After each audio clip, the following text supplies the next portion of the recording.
Hi guys, come on in. Good, how are you?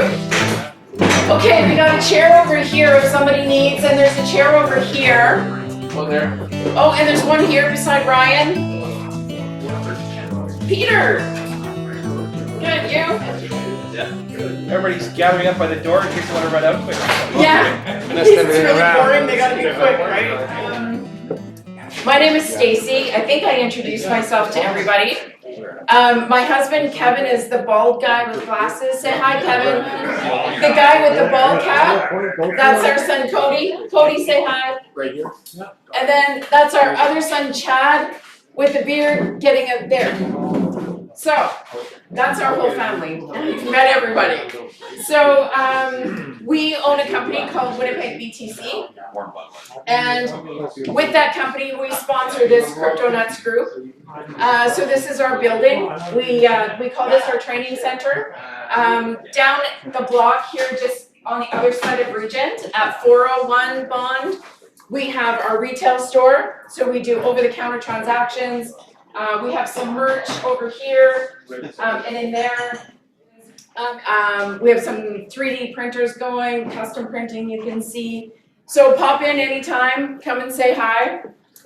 Cody and I work there, well, Cody works there full time and I'm kind of there sometimes. Ish. So. Kind of once in a while. Hi guys. Come on in. Come on in. You guys sit down on the phone. Okay. No. So, what's your kind of level of knowledge of crypto? Anybody a crypto expert? Anybody gonna call themselves that? Anybody a newbie? Okay. Don't worry. And everybody else is somewhere in between. Yeah. Okay, cool. So the way that we structure our meetings is for the first, say, half an hour-ish, we talk about what's going on in the world in crypto, some news that's, you know, what's happening kind of around the globe. Tonight we have two special things. We have Bert is going to give us a little presentation on what's happening globally with cryptocurrency. Okay. And then Kevin is going to give us a presentation all about mining. Anybody here a miner? Or mine Bitcoin? I'm over 18. Okay, all right. And we have somebody that's mining helium. Where is he? Helium. Are you mining helium too? Good for you. I will do. Anybody have any news they want to share about crypto? Anybody have any questions they want answered like right now? Did everybody hear about Kevin O'Leary buying up all the crypto exchanges in Canada? Yeah. Yes. Yeah. So he says crypto's awful, it's horrible, and then a couple months later, crypto is save the world. A couple of years, but yeah, exactly. Yeah. And he bought BitBuy to start with, and now the next one that he Hi there, come on in. is Coinberry. Okay. So while those guys are getting seated, I have some jokes. Okay. You shouldn't bother anyone who collects Bitcoin. Do you know why? Why, Stacy? Why?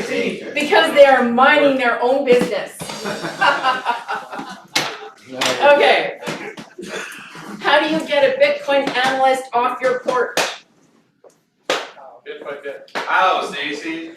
You pay for the pizza. That's a groomer. All right. How do you become a Bitcoin millionaire? Bit by bit. Bit by bit. Who said that? Nice. Good job. Oh, ready? Chocolate bar. Woohoo! Who answered my other one? Or Chad, where are you? I don't want You don't want chocolate? Okay. I don't have crispy crunch today, sorry. Or no, coffee crisp. Okay. My local butcher has now started accepting crypto as payment, but only proof of stake. You're supposed to have your Yeah, good ones, right? Thank you for clapping because you're the only one. Okay, so anybody heard of Jack Mallers? Yes. Yeah. Yes, cool guy, right? Yes. Did anybody see the video on Bitcoin in El Salvador when they gave the Strike wallet to everybody and $30 of Bitcoin in it? Anyway, did everybody hear what Gina said? Well, she didn't finish. What she didn't finish, yes. I'm sorry, Stacey, you're talking. That's okay. So No. Jack Mollers did a presentation at the Bitcoin conference In Miami? and he talked about the like the monetary system, the credit card system, and how it came about. Wonderful presentation. Really, eh? Yeah. He's a good speaker. I quite enjoy him. Yeah. Twix? What else you got? Reese's peanut butter cups? Or Snickers? They're my favorite too. Oh, sorry, a little off there. Anyway, so Stripe CEO Jack Mollers announced at the Bitcoin 2022 that the company has partnered with 3 of the world's largest payment providers, Shopify, NCR, and Blackhawk Network, to enable Bitcoin payments at stores throughout the country. He explained that the integration eliminates legacy banks from the payment process, saving merchants on fees and enabling privacy for shoppers. So that's pretty exciting. That's Brock, you're an advocate for this. Yeah, I want to see how central banks and the banks are going to want to push back on that. Yes. That's Yes. the thing to watch. Yeah. So that's pretty interesting. The reason I picked on Brock there was every meeting he says, everybody, wherever you shop, do you accept Bitcoin? Why not? Crypto. It's Why super would you easy. pick crypto? Well, crypto in general. By the way, FixPal, owned by Jonas over here, he does accept Bitcoin, just so you know. It's called Winkler. FixPal, Winkler, cell Okay. phones. Okay. There you go. Sorry to put you on the spot. No, advertising. Advertising, right? Don't apologize for free advertising. Ready? Jonas? All right.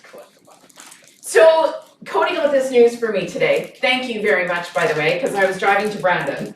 So he has this on here, and this is like kind of weird. An Ethereum developer was sentenced to 5 years in prison for teaching crypto to the North Korean government in 2019. Anybody heard about that? Yeah. Right? Like, is that really true? Like, North Korea. I know, but holy smokes! Wow. Okay. For the first time, the Portuguese central bank granted a crypto license to a bank, while the state government of North Dakota pushes to double the size of the state's Bitcoin mining industry. That's kind of interesting. Anybody else have any news? There is a Russian banking association that wants to outlaw non-custodial wallets. They want to find a way to ban all private wallets. But yes, have you noticed, I had to reload one of my wallets, and I had to send in my ID, and I had to verify who I was. Anybody else come across that? Which wallet? Whoa, yeah, what wallet? It was blockchain. No, really? Big concerns right now. We've been advising clients to be very cautious of the web wallets that they're using. A lot of the providers that came up with a freemium model, which meaning you don't pay to use it, and they've been doing that way for quite a while. Now a lot of them have started changing, and they've started charging exorbitant fees to withdraw your crypto from there. So it's kind of a hidden charge, and they kind of pass it off as though it's mining fees or something like that, when in fact it's not. I went through that several times this week with clients that were trying to transfer off of web wallets, like your wallets on your phones, and the fees were crazy. And blockchain is one of the problems. Jack's wallet was another one. So several of the ones we used to recommend, because they were good wallets, we no longer recommend. The only wallet that we're recommending currently is Trust Wallet, because it's financed by Binance. And although Binance is the evil exchange, it's an open source wallet, and they've remained and kept it open source. They're just backing the development of it, so it's up to date. A lot of the other web wallets are not even keeping up with the current protocols in a lot of the coins. So that means you can't send to them sometimes. Exodus. Yeah. It's kind of scary what's happening out there. Like what's going on with the plain ordinary web wallet. And does anybody here have crypto.com? Have their credit card? Yeah. Yeah, okay, so have you tried taking anything off that credit card? I haven't actually used the credit. Oh, okay. So if you try and take anything off there, that's expensive as well. Very expensive. What do you mean, to load it or? To No. take your money off. Crypto. Like to take your crypto off. Oh, off the wallet itself? Yeah. Oh. Yeah. It's really expensive. You're leaving. Okay. Anybody have any questions, comments? Are they considered securities or I'm commodities? sorry, what was that? Are they considered securities or commodities? Commodity. They're considered commodity. Now, okay, I Some are, yeah. should justify that. Now, most crypto is considered a commodity Yeah. unless it's considered a security by the Securities Exchange Commission. So some of them are, some of them aren't. That being said, they're looking at making NFTs securities. All right, Oh, anybody into NFTs? Hey, there's one we didn't mention, Jack Dorsey. Lost. Jack Dorsey, what? That $2.9 million tweet. Oh, yeah, and can't sell it now. Yeah. Anybody hear that? Yeah. Yeah. The highest bid they had for it was $243 or something. I'd buy that, that price. I'd buy it. For a $4.8 million NFT that this guy, Iranian guy bought. So talking about NFTs, the Ukraine continues, Yeah. did everybody hear that? No, repeat that. So we've talked to this lawyer in Calgary, Matt, I wouldn't say his name. No, just Matt. Lawyer. Just Matt. So he says that he wrote some of the legislative stuff. Help consult. Oh, he consulted. Yeah. Okay, and he's saying no, that it only is a taxable event when it goes to fiat. So I like that rule. I like that rule too. I like So that one too. I think at this point, I mean, tax season is upon us. I think right now that either way you do it, I think that you're covered because there's really no clear defined set in stone regulations from CRA. Wow. So Banks are getting worse and worse. So what we're talking about is a lot of us have had problems when you buy cryptocurrency through your bank account, the bank will close your account. Up I until a month and a half ago, RBC, you couldn't. And now you can only with a debit. You can't do it with credit card yet. Okay, all right.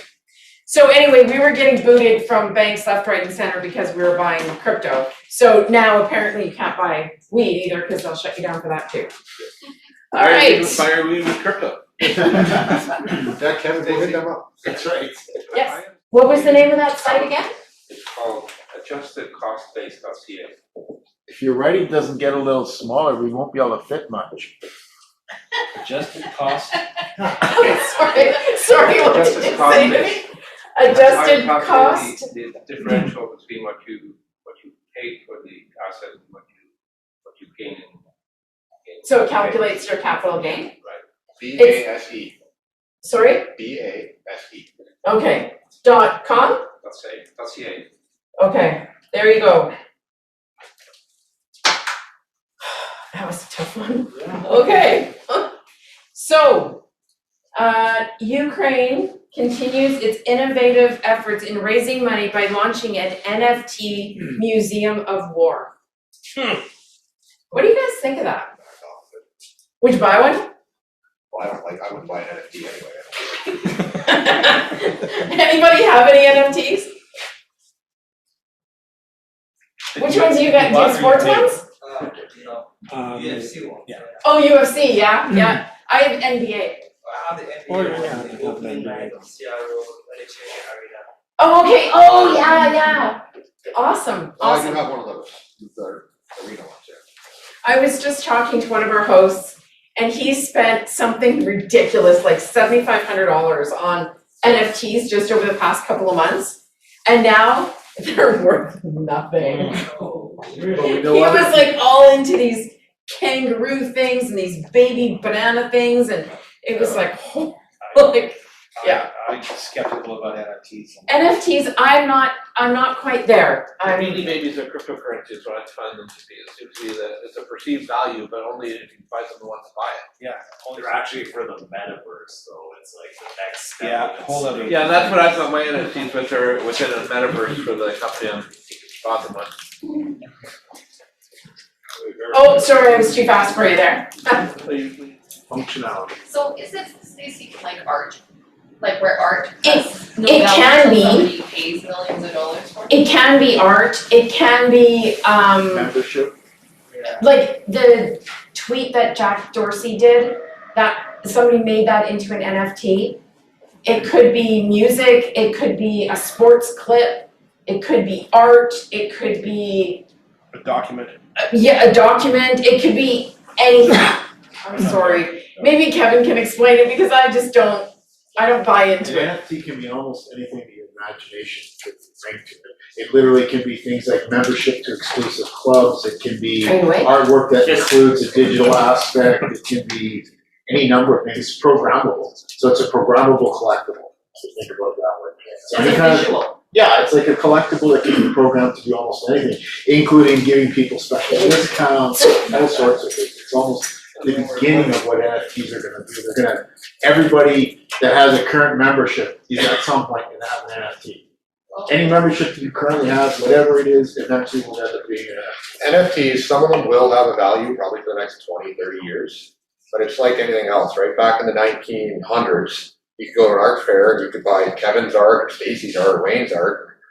100 years later, Wayne's is worth $10 million and Kevin's and Stacy's have been forgotten about. Hey, God. NFTs are kind of, I've seen him draw, he draws better than you. That's it. And if you purchase it, what is it? it's a digital, Digital fine, Think of it like a digital Yeah. currency, but it's only one of one, and it's a fine. right? So like maybe with Bitcoin, there are 21 million, with NFT, you have one of one. What? Every one is unique. It's digital on a blockchain. So like you would sign into your wallet on your blockchain wallet with the right software, and they would go NFTs and pull up this pretty picture of a monkey doing a stupid dance. And you own that. Okay. Video, sound, it could be anything. Okay. Yeah, music, a lot of new artists are releasing their music on NFTs now, because, then you've got a guaranteed ownership of it, right? Like it's guaranteed on the blockchain. And anyone can look at it, so only you own it. Yeah. And the other nice thing they can sign into NFTs for artists is residual payments. So you make a painting and you sell it to whoever, and then they sell it next year for 100 times more, well, they make all that profit. With NFTs, you can program in where the original creator gets 3%, 10% royalty every time it sells. So for the life of that artwork, whoever has the key to the original artwork, say it does balloon, right, and it keeps getting more, every time it sells and transfers, you could take 5% off that back to the original sale. So it does have that going for it, which is should have always been a thing, right? so if you're wondering how to get a chocolate bar, because I know they're really good, you have to contribute, you have to say something, and then I'll throw one to you. Okay, so has anybody heard of the Lightning Network? Yes. Right? Okay, so the crypto exchange Kraken integrates Bitcoin's Lightning Network just recently. Nice. So it'll be hopefully a little bit faster Cheap. and cheap. Anybody heard of SegWit? Of course. Yes. Everybody's all good with SegWit? No, I don't really know much about it, so I heard Segregated it. witness. Segregated witness, so what it is, there's the blockchain, and then there's a side chain, and it segregates all the stuff that doesn't have to be on the blockchain. So, signatures, or not, I guess you don't need signatures, but like, Yeah, you're right. like ID, right? What's your Signature? Yeah. So it's stuff like that, they put off into this side chain to keep the blockchain free, so it's supposed to make it faster. Did, and made it cheaper. So that's basically what it is. Anyway, On the Bitcoin chain specifically, right? yes, yes. And like. And like. Has anybody heard of the web browser Opera? Oh, yeah. Yes.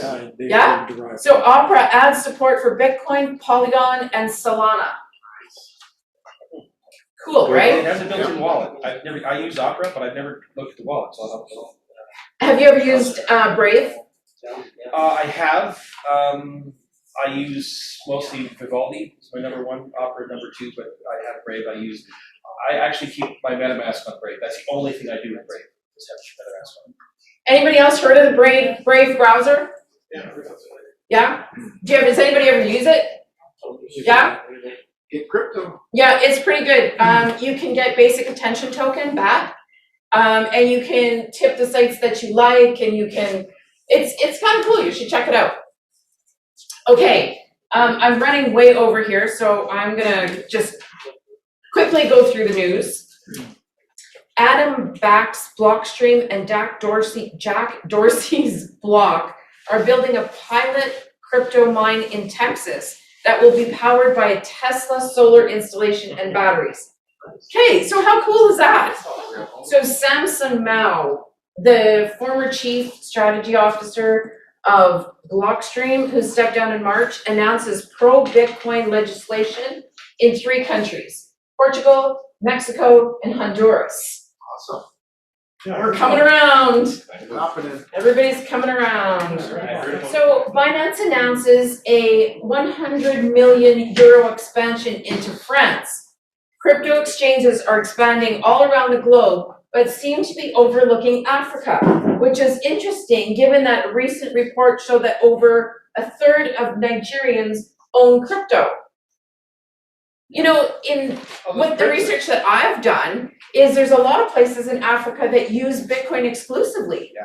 So I wonder why that is. Well, Anybody because- know? Yeah, well, one of the reasons is because Bitcoin and cryptos are so easy to send from person to person anywhere in the world. Yeah. And if you've had an experience, I've traveled to different African countries. If you want to send anything to any African country, you're taking a risk as it goes through multiple layers of both Canadian and other government bureaucracies and either local banks or local shippers or whoever, that it's just going to disappear somewhere along the way. So you have to hope that everything goes as it should and there's no corruption that absorbs what you're doing. So Bitcoin and cryptocurrencies are a way for example, people who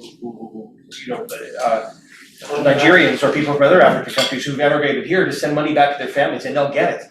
Can't hear you. At the Bitcoin conference, there was another interesting conversation, and I can share the link with you guys.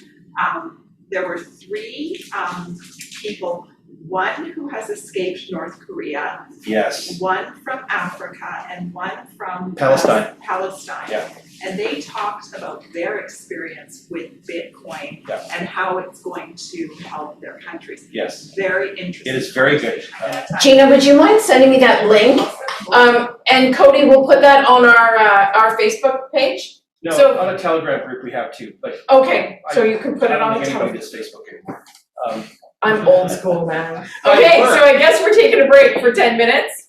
10 minutes, is that okay Yeah, there? because then I can get burnt set up. Okay. So 10-minute break, bathrooms over there, coffee, water, you can see Cody over there, and we'll be back in 10 minutes.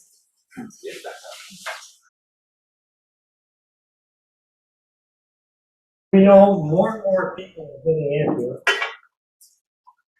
but at what rate? Because you always hear, it's never too late. And so I came across this news article out of Gemini, so it's one of the exchanges, not that I'm promoting it or saying anything bad about it, it's just that I came across it and I highlighted a few of their, because they did a survey of about 30,000 adults over 20 countries. So it's not a complete picture, but it's a pretty good one. Well, come on. There we go. So 2021 was a real good year for cryptos. Because when you look at the venture capital that's going into it, and naturally these are people with money who don't want to lose money. And so they're sinking quite a bit into cryptos. Michael Saylor, for an example. Crazy amounts. And now we got Mr. Kevin O'Leary, a guy who I never used to like, but now I'm starting to like him. That's right, yeah. We're all starting to like it now. I still don't like him. He And wants to be well, the new bank. but nevertheless, whether we like him or not, I'm with him behind crypto. Yep. And so the market cap is hit 3 trillion. It's a little lower than that now, but nevertheless growing. And then we have Bitcoin hitting a high of 65,000 US. Now, who would have ever guessed that? If you want to translate that into Canadian funds, add another 25%, and what do you get? Those who are real good at math like you. And then making crypto one of the best performing assets. I mean, you put your money in the bank, and what do you get? You lose money every year. And then what the little interest you do get becomes taxable, so you can't help but wind up with a hole. Yep. And you gotta ask permission to use it. That's right. Yeah. You got that right too. So here's the countries they surveyed and the number of people, and it was just done recently, and they just finished it at beginning of February or so. So all that supposedly adds up to 30,000 people, but you can see it's only a small snapshot of how many people we're actually serving. And when you look at it, when did you first acquire your first crypto? And a lot of people, it was last year. 40 some odd percent was for the first time. Like Within the last 2021. Yeah, 2021. Wow. And we're talking not third world, some third world countries. But when you look at how many people haven't had it more than a year, well, I guess that's all of us. And when you look at them, that's the percentage where they bought for the first time last year. So 44%, United States, well, Latin America, seeing El Salvador, that's a big chunk right there, I think. But more than half of the crypto owners are in Brazil, Hong Kong, and India. And India's always been sort of like they're gonna do it, they're not gonna do it, and Tax it if out. they ban it, it's gonna go underground. So, and how can you stop people from owning cryptos? You can't. I don't think we can. No, I They really may don't. try, I think they may try to stop it, but people will always find ways around it. Shut down the internet. Yeah, that'd be. That's about the only way, but But you can still peer-to-peer, But then they can't. then how many other They shut problems down. shutting down the internet? That's true, yeah. You know, and so, I think that's all like.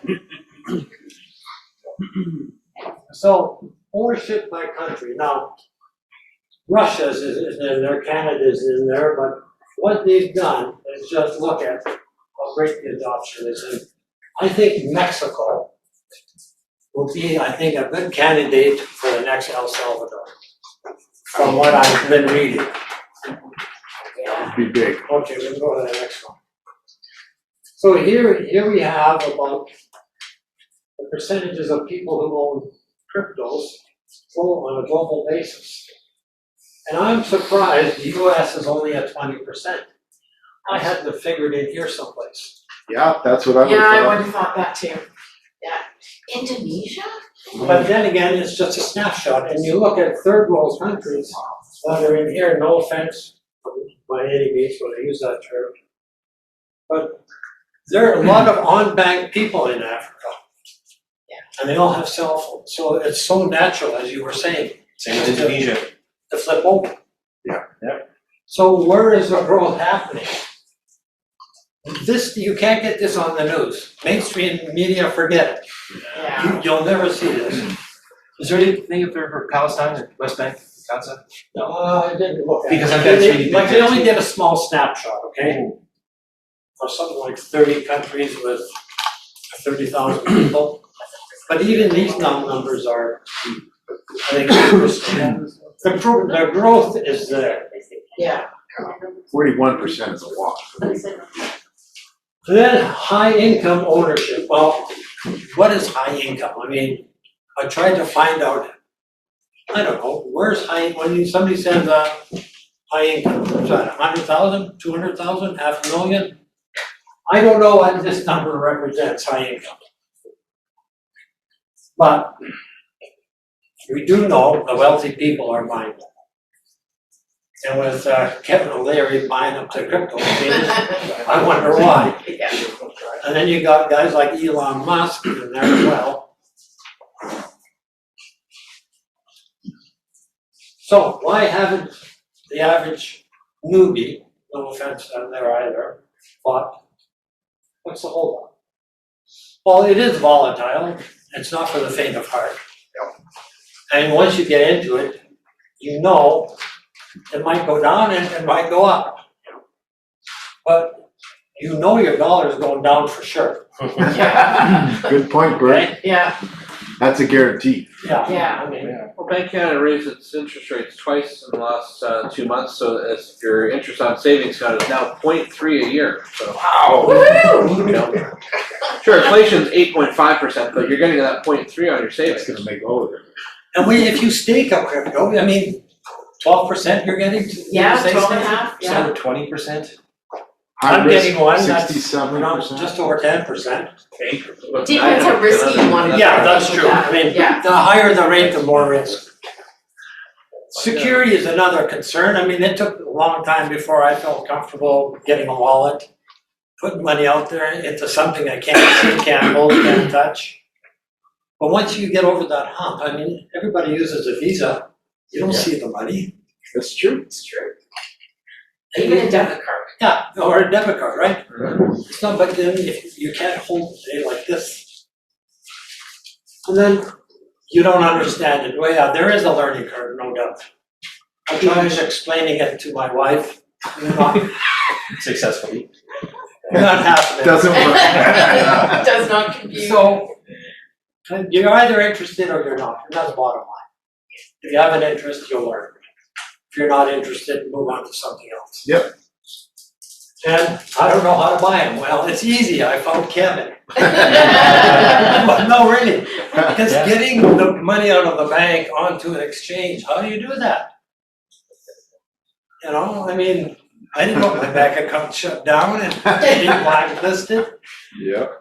So walk in here, talk to Kevin. Yep. That's what I did. I don't trust cryptocurrency. Well, you pretty much lose that once you educate yourself. I think that's true. And Bitcoin is now known as Gold 2.0. Well, way outdid gold too.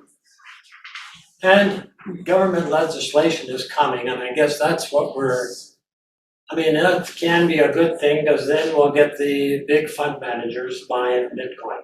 And you know what that'll do? It'll make it pump. It'll pump it. Yeah.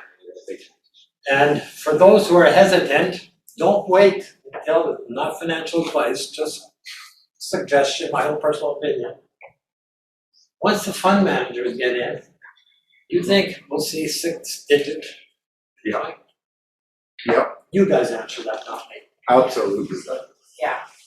Okay, we're gonna try the next slide. Got it.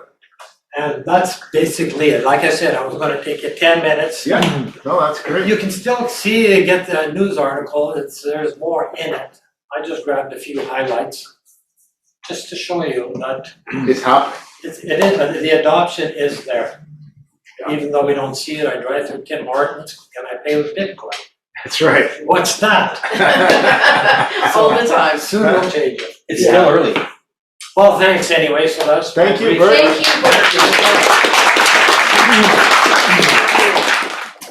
Okay, so does anybody do GPU mining? Yeah. You do GPU mining? Yeah. I thought you did ASIC mining. No, No, that's too noisy. Yeah, it's very loud. These three guys right here are just getting into GPU mining. Yay! Good job, guys. You're why we can't buy a 38. Yeah, they are why. Can I talk about you? Is that okay? Yeah. Sorry, but I thought So- you guys looked like miners to me. I was talking and he said, yeah, I got 3 cards. I was like, oh, good for you. Yeah, I got one. Yeah, I got one. Yeah, I called my buddy. He got me one. I got my other buddy. I had 10 cards in 24 hours. Nice. Yeah. Starting to pick And up a bit. GP, graphic processing unit. What's your guys' address? Just- Yeah. What are you mining? Oh, you're so lucky. You're so lucky. Woo. Okay, Stacy chose not to do my original joke tonight, but Oh. I thought it was pretty funny, so like I'm gonna do it now. I'm not gonna be as good as her, but okay, I came up with this joke. Does anybody know what a Bitcoin maximalist is? Yeah. Okay, that's people who really believe in Bitcoin in a big way. So how many Bitcoin maximalists does it take to change a light bulb? 100,000. Why? $1 million. No, it only takes one because all the rest are shit.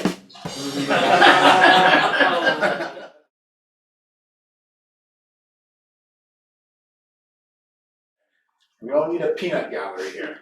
Okay, so intro to crypto mining. And it's just a primer. It's just to kind of get you to whet your appetites a little bit, to let you know that this mining thing is something that's not going away. There are literally places in town, there are probably over a dozen places in town that have over 1,000 machines. I know it sounds mind-boggling. We work with several of them. They actually sell us crypto, a lot of them, and we do deals with them all the time.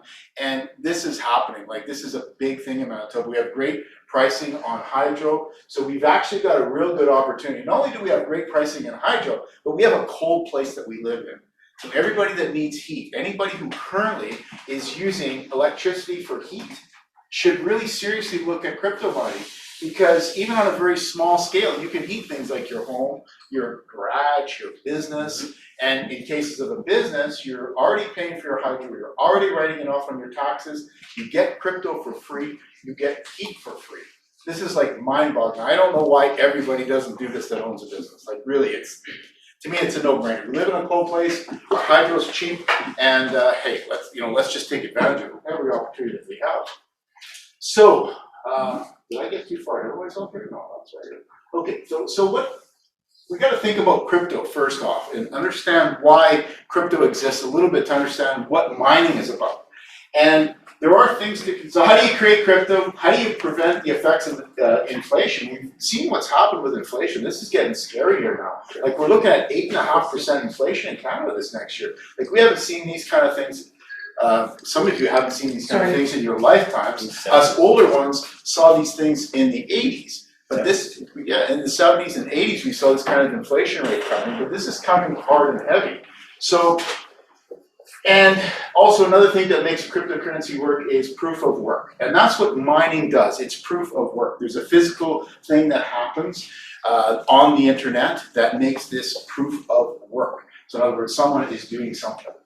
And how do you prevent a double spend? Some of this will seem like gobbledygook, but I hope I explain it as we go through this presentation. A double spend is an important thing. Like you don't want to make sure that your crypto is not getting spent time and time again. You want to make sure that if I send crypto to you, you get the crypto, it comes out of my wallet, it goes to you, and it doesn't go anywhere else. It doesn't come back from you to me. So that's what you would call a double spend. And buyer and seller protection for the transaction. We want to make sure that we can do it in a trustless kind of way. Like if I'm sending you a crypto, I shouldn't even have to know who you are. You shouldn't even have to know who I am. We should be able to do this transaction in a completely trustless manner. So we never have to worry about anybody getting ripped off. And that's what crypto is really about. But, okay, so buyer pays, these are the kind of problems that can happen in traditional kind of selling. When you sell something to someone, you hope that they are not using fraudulent credit cards, fraudulent, PayPal or something like that. And, it can happen. Buyer pays, but the seller doesn't deliver. We've probably all experienced that through eBay. Or, you Amazon, you pay for something and you get something completely different, So, trusted third parties. What we have to do now is we have to trust in a third party. This is our current situation that we're in right now. But to make crypto work, it has to be verifiable to everyone, and it has to have no central bank or clearinghouse. In other words, it has to be across the whole world, it has to be ubiquitous, but nobody has to be in control of it. It's really a hard thing to do if you think about how many banks and how many institutions and the cross-institution where they have to talk to each other, they create these special systems and everything to make it work. Whereas with cryptocurrency, that's all in place, that's all working already. But we have to think about how we make this work, and that's where mining comes in. So what is mining and how does it work? Like why do we need mining and why do we need proof of work? And that's what this is about. So mining is performed by high-powered devices that solve complex mathematical problems. Like I'm not going to go into some of the details about how hashing works and things like that, but devices similar to this go out there on the internet and they verify transactions. That's really what they're doing. They're verifying transactions. I go to send some crypto to Bert, takes it out of my wallet, puts it into Bert's wallet, it builds it into a block of transactions, and that's really what these devices are doing. On a huge scale, all over the world, real time, like all the time, like 24 hours a day, 7 days a week. So they solve these problems, they get paid in the crypto that they solve the problems in. So if we're running a Bitcoin miner, we get paid in Bitcoin. If we're running a Litecoin miner, we get paid in Litecoin, and so on and so forth. Now some miners can do different algorithms, but most of the ASIC miners, which these are, this is a different kind of miner, series of video cards. You can mine more different kinds of cryptocurrencies with these ones. But they're the same thing as what you have at home. It's a video card, a computer, it's just more video cards. And that's really the only difference from what you would have at home in your typical kind of gaming machine. So you multiply the video cards, you multiply your hashing power, and that's a miner as well. But, so, the transactions made in store online are documented by banks. Let's say a traditional kind of system. So I go to make a sale, the bank takes care of everything, it documents everything, it makes sure things get deducted from one account, go into another account, and everything hopefully works. right? Now, with a Bitcoin miner, what they do is they would take all of our transactions or several transactions and put them into a block. So it's going to grab a bunch of transactions, 1 megabyte worth actually, and put them into a block and build this block. And then that block is one block in the blockchain. That's why they call it a block. It's a series of transactions that get put together, encrypted together, and then put into a series of blocks. So one gets built on top of the other, gets on top of the other, and it just keeps going. And it's been going right back from 2009. Every single transaction, if we did a transaction, if I sent Brock a Bitcoin in 2010, we could go back on the blockchain and look at the exact transaction. If we do any transactions here today, we can look at that transaction at any time because it's recorded on the blockchain at all times and immutable forever. There are nodes out there that maintain this record. A node can be anything as simple as a wallet. Sometimes some of the crypto wallets out there, especially if they're done on like a computer, they have what's called a full node wallet. In other words, it keeps a complete record of the entire blockchain. It's huge now, but lots of people do this. Are miners nodes? No, miners are not nodes. Miners are logging into the internet and they're solving these complex problems, and then they're building the blocks. But the nodes are like, anybody can run a node. Like you could run a node just for fun, and a lot of people do it just as a hobby kind of thing to run. As you may have heard of people that run Lightning nodes and things like that, or Bitcoin nodes. Bitcoin nodes are in space. There's, I think, 3 or 4 installations right now in space. So even if the whole internet goes down, we still have the blockchain in space. We can still do transactions through satellite phones and through satellite communication through computers. So even if the internet goes, it's still up there. And these nodes maintain the records for everybody. Every single node out there, and there are literally millions of them, including in space, every single one has the same thing on it. So they all talk to each other, and they all make sure that this is the exact information, so that if I sent Brock some Bitcoin in 2010, we know that I sent it to him. It's there. It's immutable. It's there forever, for all time. I wish you did. Yeah. How many did I send? 20, 30, I think? Oh, wait, mine back, Kevin. In 2010, it was what? I don't know, $400. That's about, how much was it, Sean? I don't want to talk about it. See, this is kind of a running joke that we have. I got involved in 2013 in crypto. I've been involved in technology all my life, but I got involved in Bitcoin in 2013. Well, I got involved in 2010, but that's another story. I didn't stay around long. When I really got involved, I started talking to Sean. And Sean was already into it for a long time, since 2010. And he mined a whole bunch of this stuff and made a whole bunch of money. But you got to remember, if you mine this stuff at $12 and you sell it at $50 or $60, you've made 4 or 5 times your investment, right? So I don't want to talk about it. no, we're not going to talk about that. But you know, everybody's got to understand that. Everybody thinks, why didn't you save it? But I've said this to many people. Like, if you buy something at $1,000 and it becomes worth $10,000, most everybody, unless they're extremely wealthy, will sell it. They make 10 times their investment. They're happy it's over. Who would think that something you paid $1,000 for would go up to what, 51,000? Not many people. I know somebody that did and still has it. There you go. She started mining in 2010 and she said still has it. Wow, good for her. And that's awesome. But that's very, very rare. All right, I'll talk about it quickly. I sold 400 Bitcoin for $1.12 Canadian. Then I mined on my laptop, mind you, so that's $500 for free money. Well, at least he sold them. When I first got involved in 2010, I was mining. I had a gaming laptop and I was mining Bitcoin. I mined a whole bunch of them. It was just cooking my laptop. This laptop was getting hot. The plastic on the bottom was starting to get wobbly. So I thought, this is stupid. This stuff is useless. I deleted it, deleted the wallet, deleted everything. I didn't even look at least he sold it. Well, I sold you your first Bitcoin, what, $300? It was, yeah, just over $300. Still have that Bitcoin? Oh, yeah. So that Bitcoin that you mined and then you delete it, is that some of that Bitcoin that's sitting there? It's there for everybody. So is Sean's at $12 a Bitcoin. So, you know, this is the thing. I mean, when you mine them, it's a different kind of thing. You're doing something, you're trying to make a profit. It's a whole different kind of thing. Sometimes when you actually mint them, you kind of think that, hey, I created this and you want to hang on to it a little bit longer. So that's one of the good things about mining, is you tend to hang on to them a little bit longer. If you buy something, like I said, and it goes up 10 times value, if it's an investment, you've made 10 times your investment. It's pretty hard not to sell it at that point. Whereas if you mine it, you kind of like you created it, you know, like it kind of feels like something that you've done. So you tend to hang on to it just a little bit longer, and it tends to work out well for most people. So when miners add new blocks of transactions, they basically what they're doing is they're making sure that everything is accurate. They're putting everything together, they're making sure it's accurate, they're making sure that nobody's trying to put anything weird on the network so that they can make sure that these transactions are all 100% solid. And transactions fail as well. Like you won't see those transactions that fail, but transactions fail. If things are wrong or things aren't right, they'll fail.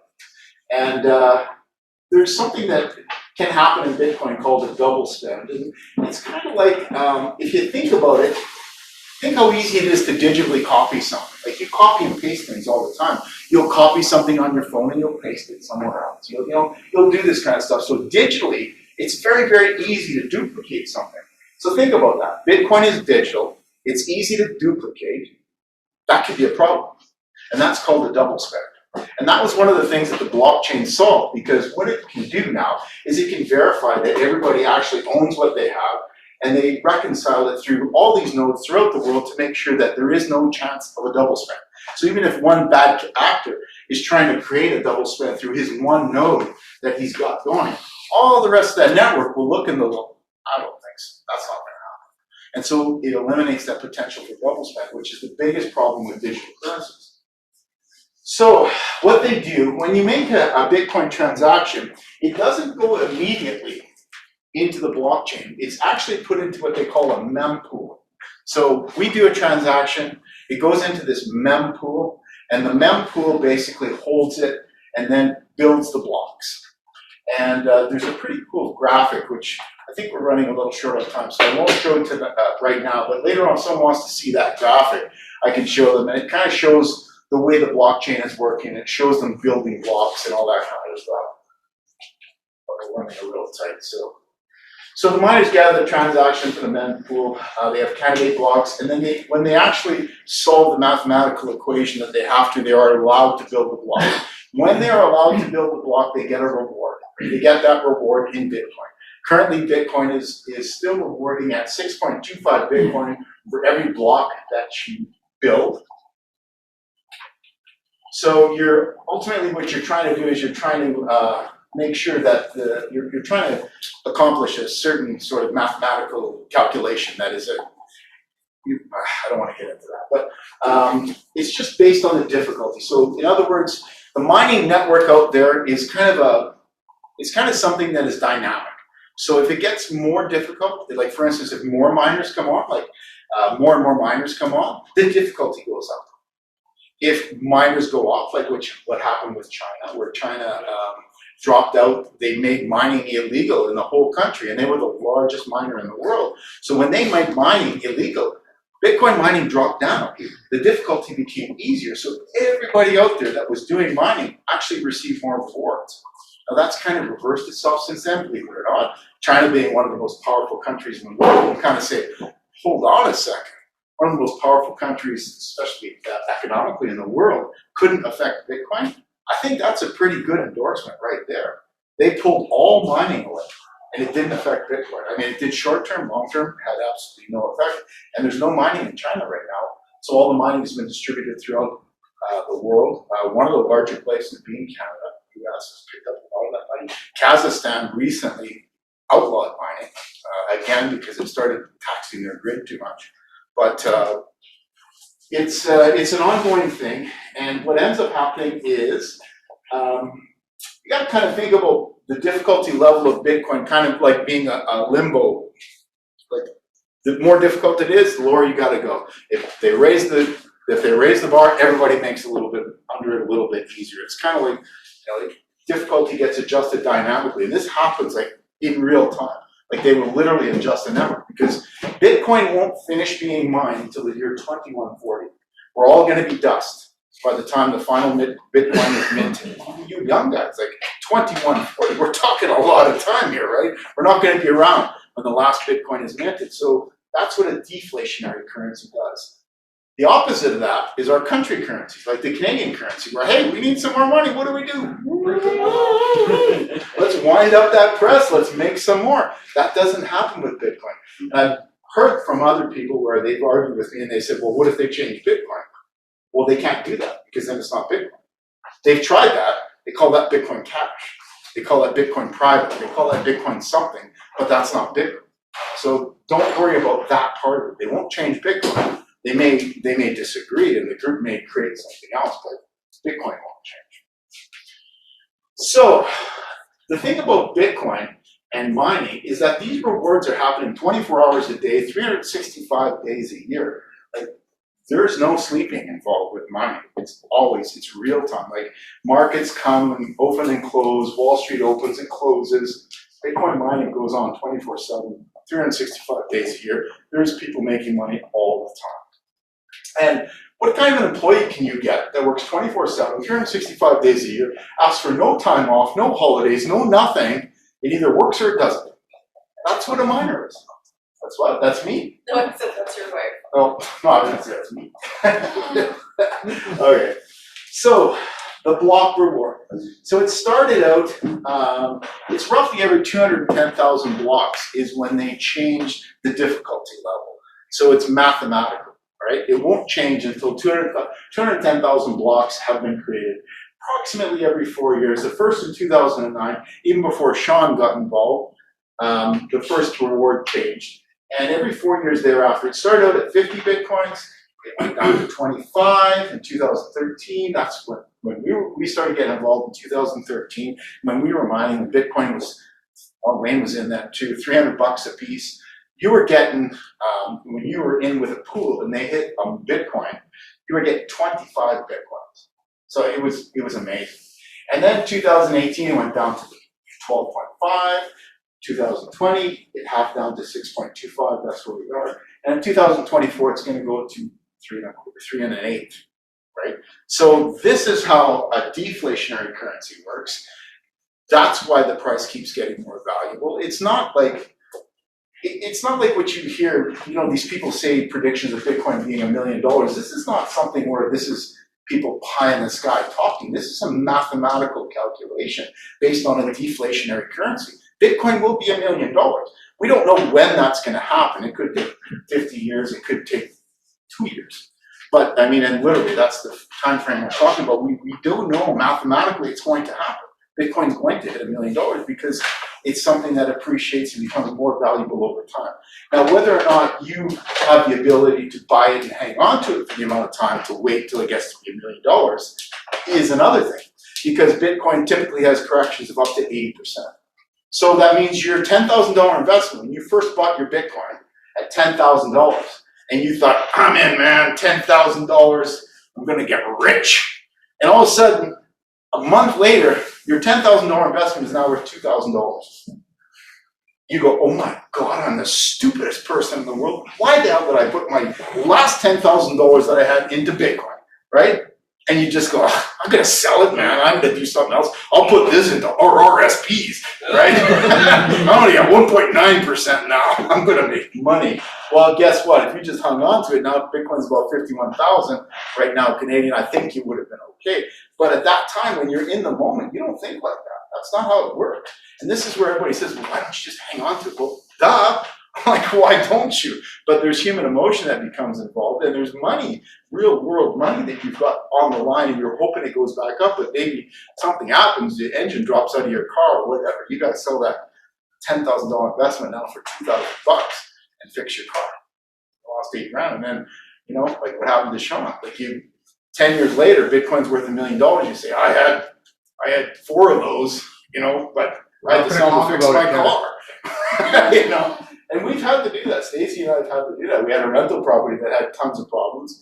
And at the time, we had to sell Bitcoin to get things fixed up. And we sold a lot of Bitcoin to do that. But if we didn't have it, what would happen, right? So it's something that everybody that gets involved in crypto goes through. And Bitcoin is going to continue going. It's going to end up at the year 2140. That's going to end then. And maybe, you know, we can tune in all as ghosts and see what happens.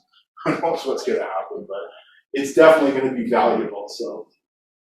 So how do the miners earn Bitcoin? So they basically put together transactions of 1 megabyte. This is mind-boggling when you think about it. 1 megabyte, right? Like 1 megabyte. Even our phones now, they're taking like 6 or 7 megabyte pictures. But one Bitcoin blockchain is only 1 megabyte, but yet it's only data, so they're putting quite a bit of transactions in on each one. But it still hasn't changed right back from the original. So to add a new transaction, they solved this problem called proof of work, and they're trying to come up with a 64-digit hexadecimal number called a hash. That's why you see when you hear people call hashing, they're hashing. That's what it is. They're trying to hash this number out, trying to create this number. So miners hash at different rates, like an older miner hashes at one rate, and one of the brand new ones like we just got out will be 3 times faster and use less energy. This is just like technology progressing over time. So, difficulty levels, we kind of talked about that a little bit.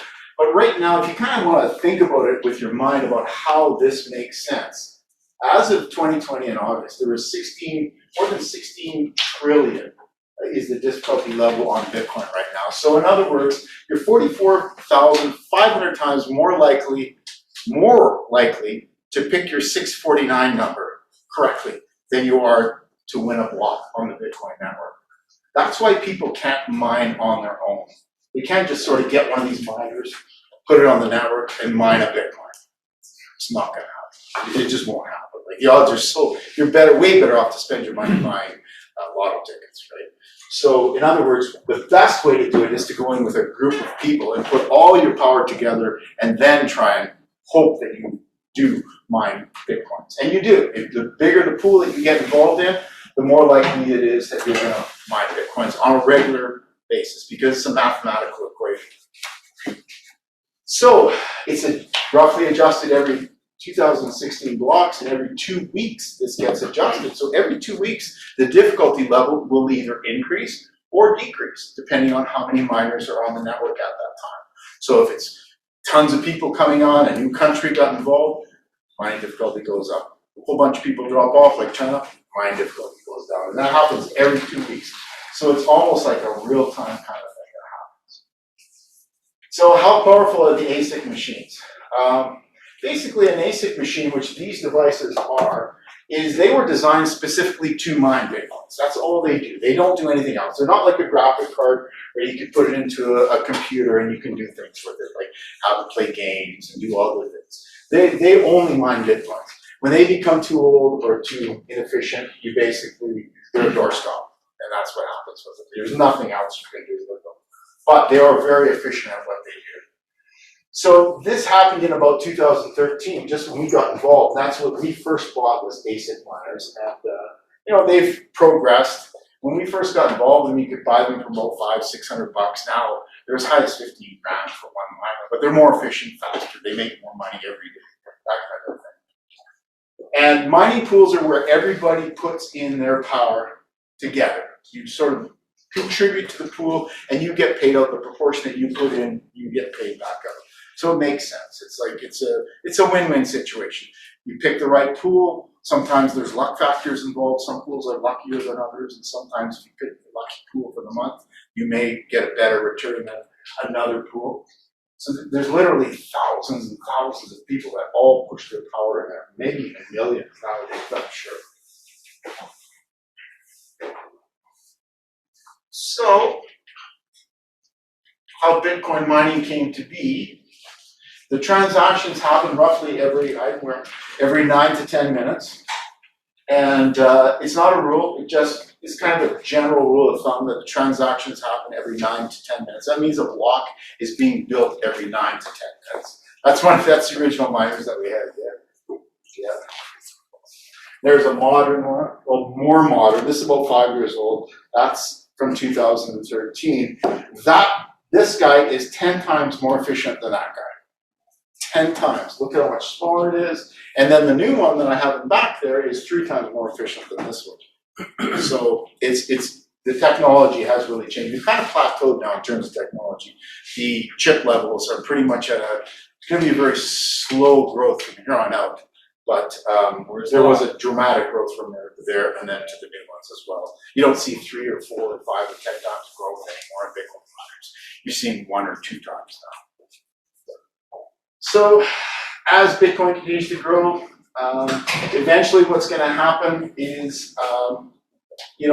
we're gonna get to the point where the transactions are just not happening fast enough. Bypass that.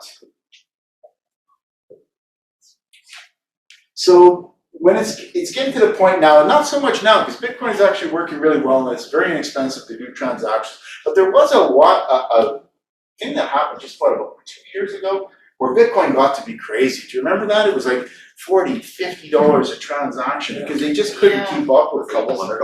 Oh, it was insane. But they came out with new technology to adapt to that. There was 2 different ways that they decided that they wanted to do it. One was to put a secondary layer that would just take the transactions off, and that's what Stacy talked about, which was SegWit. The other solution that they said, let's increase the block size. Remember I said it was only 1 megabyte, like even a small video camera does way more than that. Well, they said, let's increase the block size. But the original Bitcoin group said, no, we're not going to do that. We're going to stick to the 1 megabyte size. We're going to stick with what we have. We're just going to make it work. And that's what happened in 2017. They actually had a major disagreement in Bitcoin. There was the development group that was creating Bitcoin said, hey, you guys don't know what you're doing now. This separate sidechain is not going to work.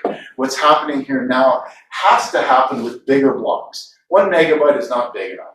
Let's go 8 megabytes because we can do 800% more. And that's what created 2 separate things happen. Bitcoin went with SegWit, which Stacey already talked about. They segregated the information. They put it off on the side. They kept the blockchain more pure with just the transactions. They put all the extraneous data off on a side chain, and that was called segregated witness. And that happened in 2017.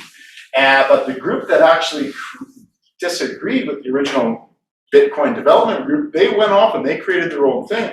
And they created their own thing called Bitcoin Cash. And I don't know if anybody heard about Bitcoin Cash. But Bitcoin Cash was the first real hard fork of Bitcoin. It was the first hard fork of Bitcoin where the developers say, no, you're not doing it right.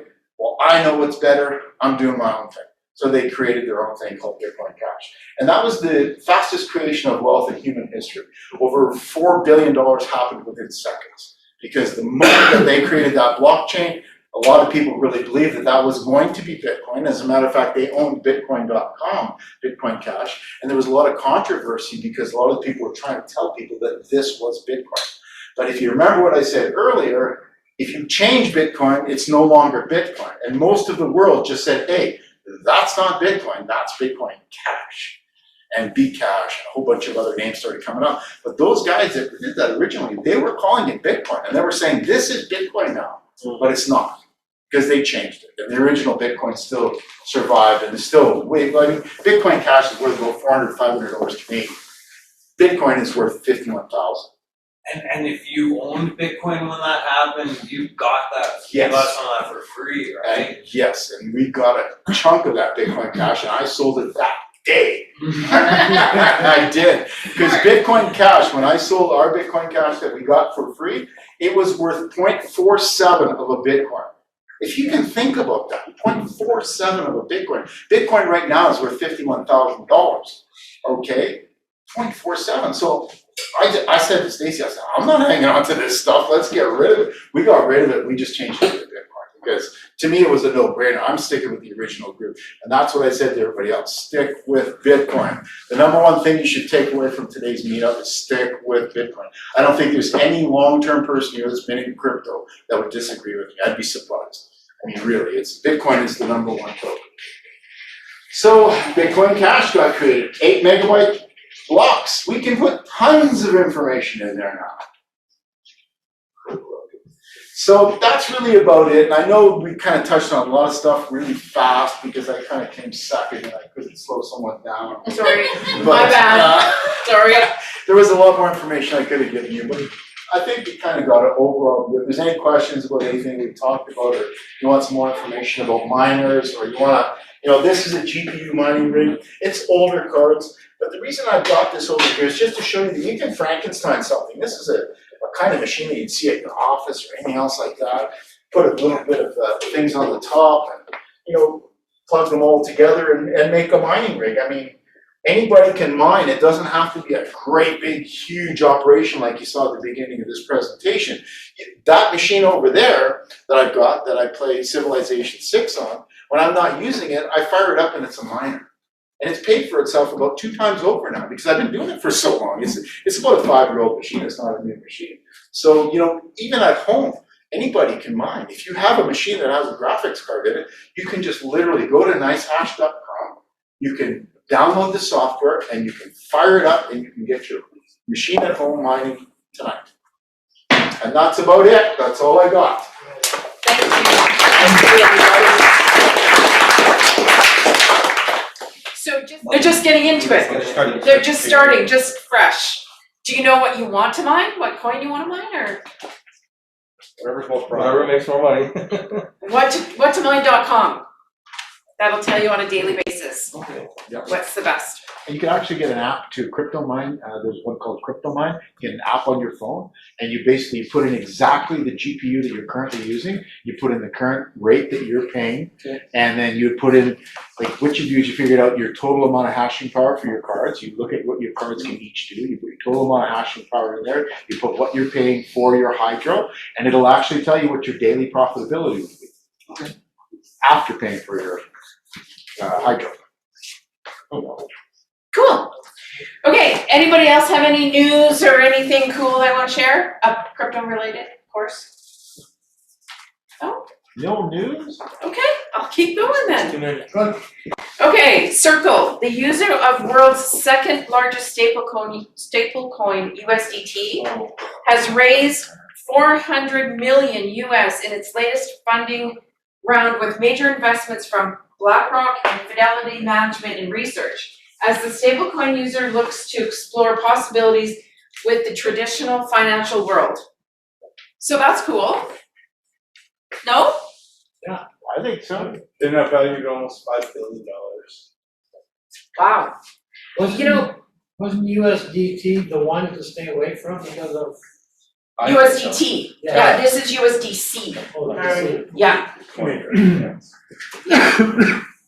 So I used to invest with Fidelity, and I always asked, do you guys have, because they have these mutual funds that have like a portion they say is into cryptocurrency, which I'm not sure that it's actually into cryptocurrency, but anyway.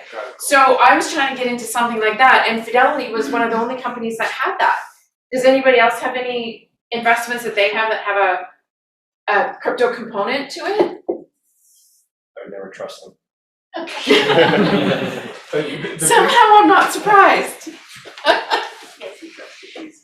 Okay. Big one there was BlackRock. He's actually the largest money manager in the world. BlackRock, that's the what? BlackRock's the largest money manager in the world. Really? Vanguard.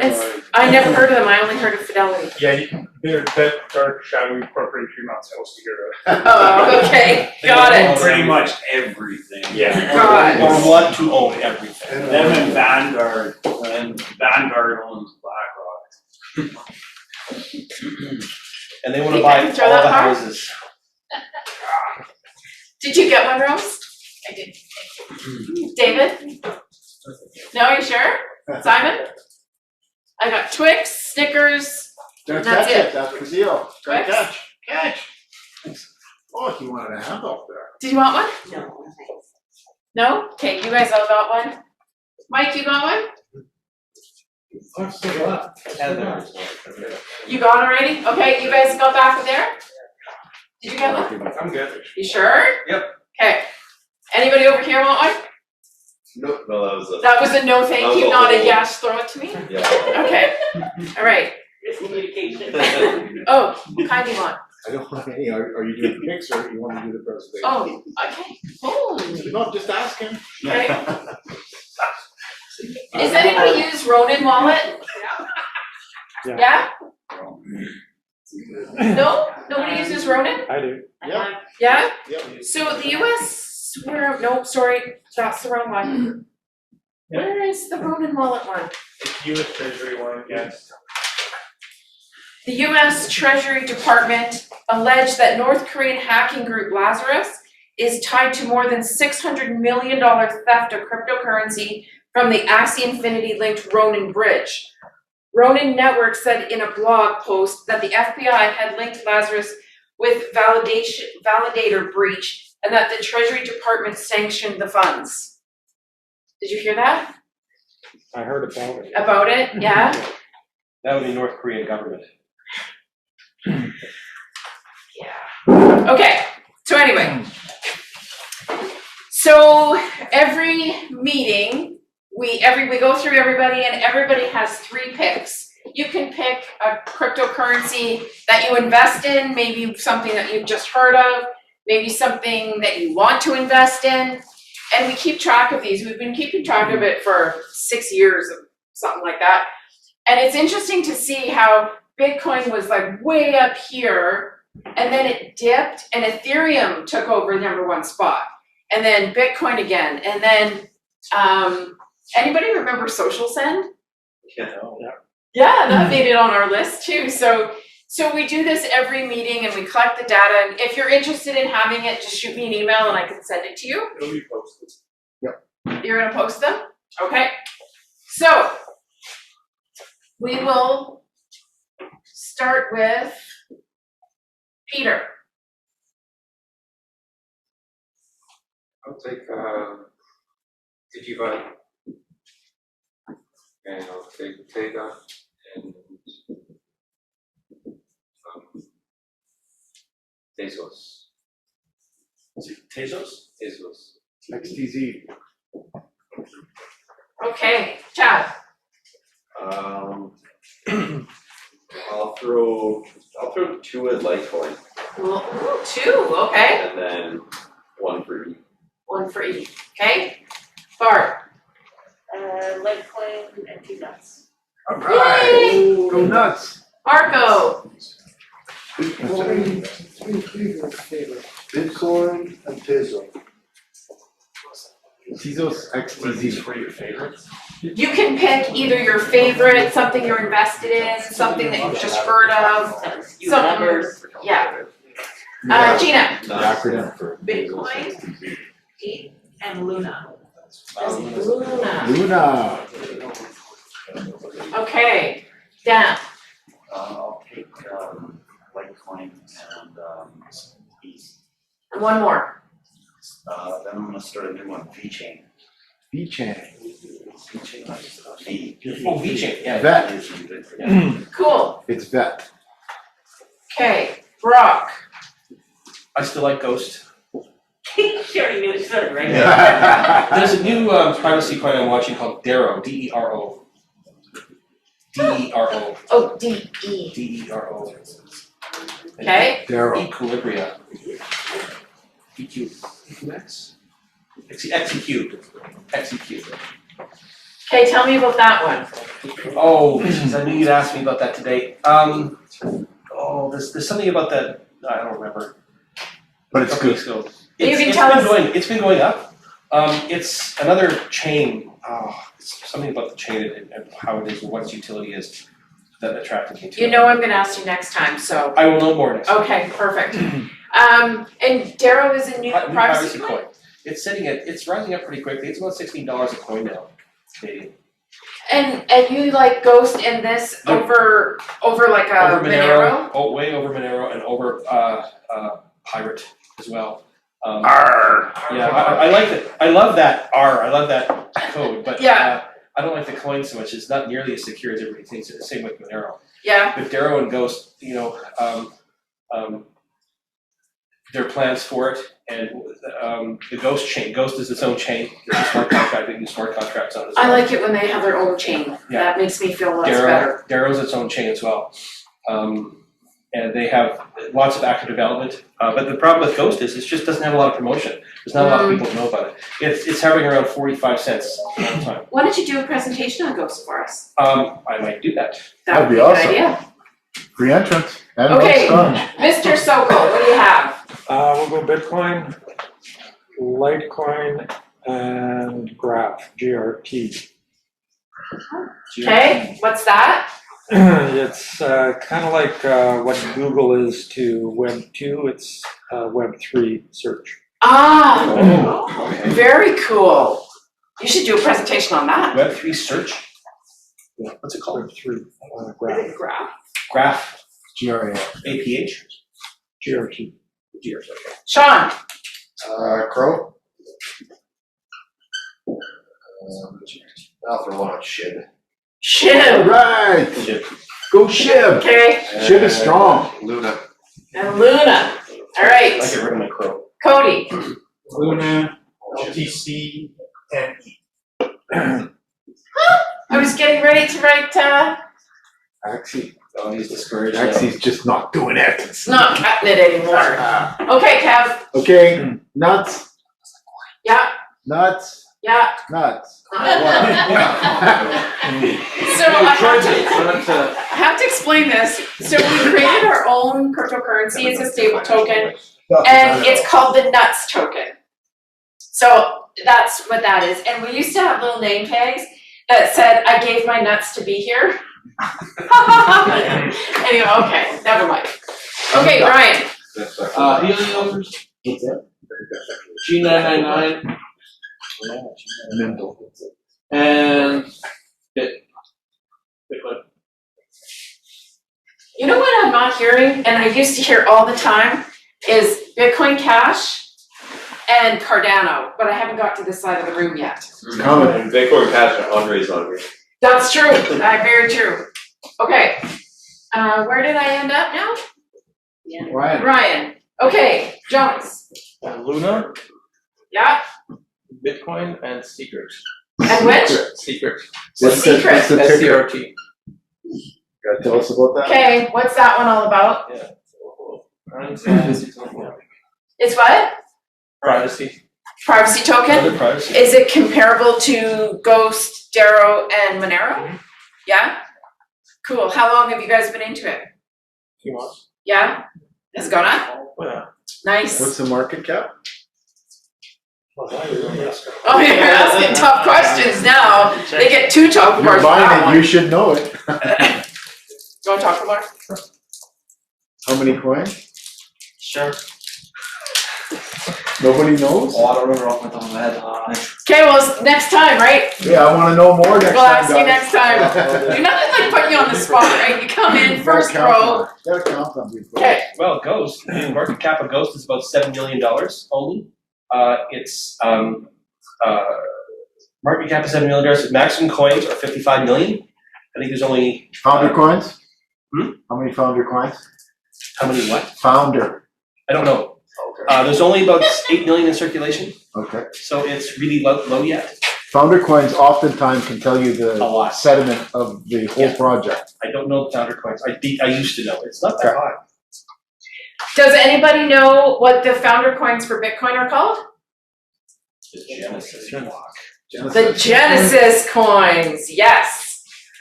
Anybody know what they're worth? Same as the rest of Bitcoin. Or nothing, because they have no touch. Anybody know?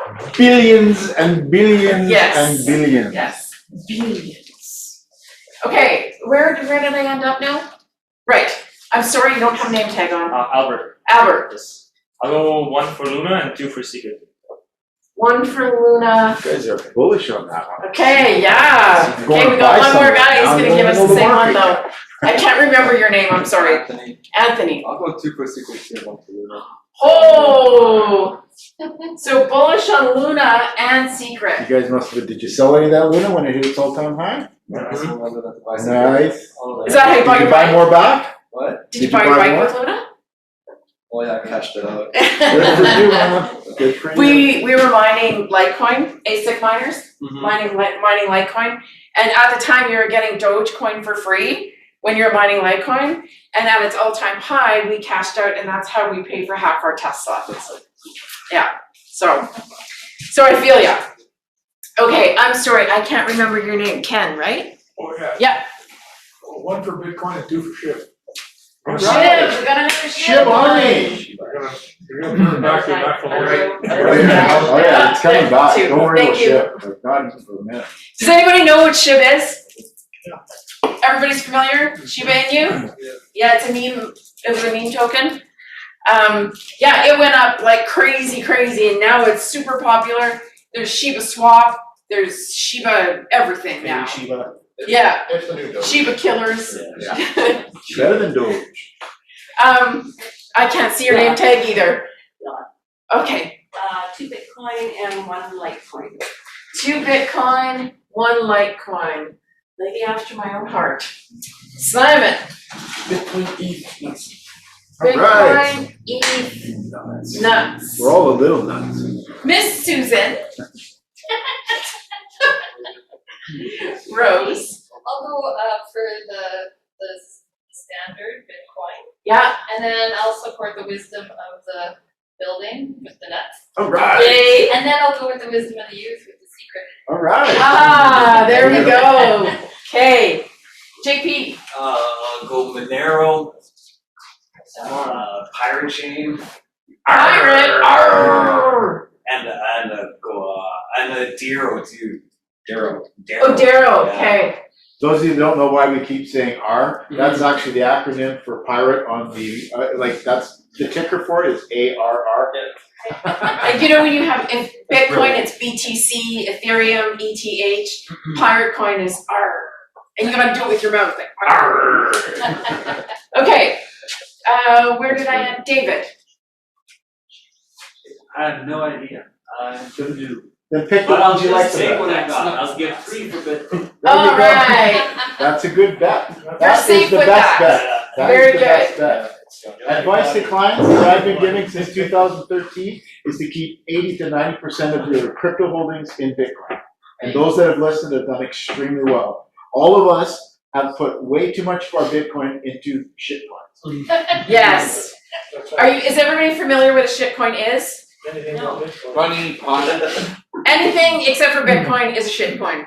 There you go. And it even rhymes. But there you go. Okay. First. I know. Oh, I didn't get Okay. Sorry. Which is Cardano. Yes, Cardano. Yeah, I've been reading a lot about Zilliqa, so I like it. Oh, I know a little money on something, yeah. What is it claim to fame? Pardon me? What is Ziquilla's claim to fame? What they're doing recently is they're getting involved in the gaming industry. Oh, okay, okay. So you've seen a nice bump in its price with it. Nice. Its chain is based on sharding is his big thing. Okay. Mhm. That's fast. And then we can go with nuts. All right, go nuts. Okay, Mike. Do 3 Bitcoin as well. All right. Woo, nice. Good choice.